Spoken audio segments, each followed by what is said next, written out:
Hey, Rob GillT channel, and you're looking to invest in a property and you're thinking, where am I going to invest in this property? Where am I going to start? What's the best place to look at? So let's get to it right after this.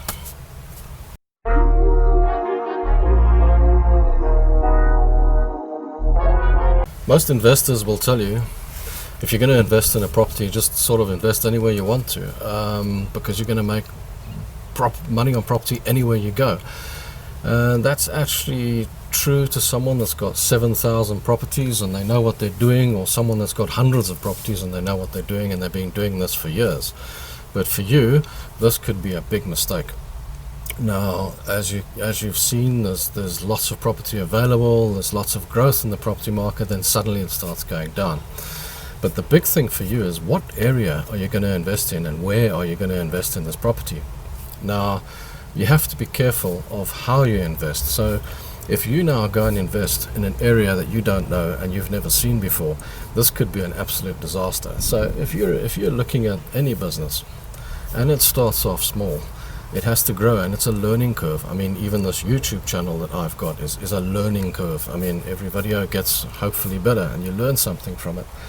Now, if you're in the property game, you're learning from it. So if you now go out there and you invest in your first property and it's in a different town and you don't know that town, you could invest in some terrible area that you just don't know about.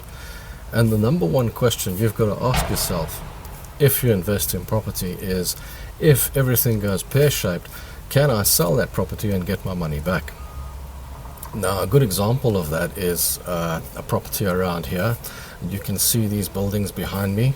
There's loads of people that have purchased properties in this lifestyle center. It's a beautiful lifestyle center, and it's got swimming pools, and it's got lounges and restaurants, a gym. It's got the whole 9 yards. And when you buy it new, there's no transfer fees, and it's all fantastic. So you buy a lovely 3-bedroom unit, 1.7 million rand, transfer free, and you're happy with that. Now, here's the downside. Suddenly they build a road, a dual carriageway right in front of your apartment. Okay, so it's going to lose value, and it's going to lose rental income, because who's going to want to rent with the highway right in front of their house? And it's happened twice here. Okay, not to mention they build exactly the same complex across the road a couple of years later with 1,200 units in it at the same price, transfer duty free, which means you can't sell your unit. So when you purchased this unit, were you looking into the future? Were you thinking, well, what's going to happen? Are they going to build a road in front of the unit? Is this a good area? Am I going to be able to get out of this investment? So if you were buying into this complex particularly, you would have had to look 5-10 years ahead and know that you're going to have to keep this for a long time. So the rental you were achieving 2 years ago, you can't achieve anymore in this market. Not to mention you've got competition down the road, you've got a highway running in front of your property, and the whole 9 yards. So these types of properties in Cape Town is a good example of that. Is where you have a property, you could have one side of the road where all the properties hold value and are worth something, and the other side of the road where all the properties are effectively not gaining value or not so hot, or a worse side of society is living there and they're not achieving the rentals that you expect.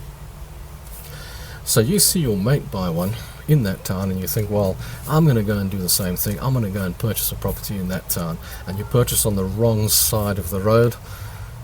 When you come to try and get rid of yours or try and get a rental for it, you are struggling because you don't know the area. So I will suggest the best way to go about this is start close by, start close to home, always stay within your area and work your way out and work your way up. It's like any business.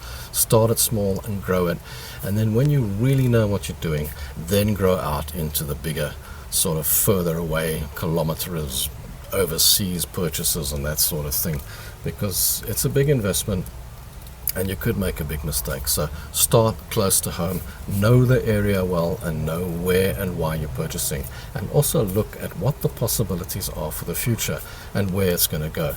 Number one question, remember what I said, if everything goes pear-shaped, can I get out of this deal and can I get my money back? That's always the question. And remember, there's taxes to be paid, there's costs that are involved. Always take that into account when you're making your purchases. So yeah, with that, I hope that helps, and I hope it takes you in the right direction.